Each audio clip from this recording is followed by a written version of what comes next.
नमस्कार, मी मंदाकिनी सपकाळ. कबीरायनमध्ये आपलं सहर्ष स्वागत. दोहा क्रमांक 4. जाती न पूछो साधू की, पूछ लीजिए ज्ञान. मोल करो तलवार का, पडा रहन दो म्यान. मराठी दोहा. साधू संताची जात विचारू नका, विचारा त्याचे ज्ञान. तलवारीची किंमत जाणून घ्या, पडू राहू द्या म्यान. कोणताही साधू संत जर आपल्या सभोवती असेल तर तो कोणत्या जातीचा आहे हे विचारू नका. त्या साधूने किती ज्ञान संपादन केले आहे याचा विचार करावा. एखाद्या युद्धात विजय मिळवून देण्यासाठी तलवार आणि तिला असणारी धार ही महत्वाची असते. ती कामी येते. प्रत्यक्ष युद्धावेळी तलवार ज्या म्यानात ठेवली जाते त्या म्यानाचा काहीच उपयोग होत नाही.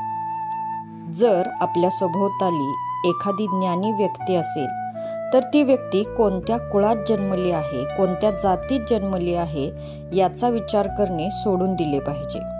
त्या व्यक्तीच्या ज्ञानाचा फायदा समाजाने करून घेतला पाहिजे.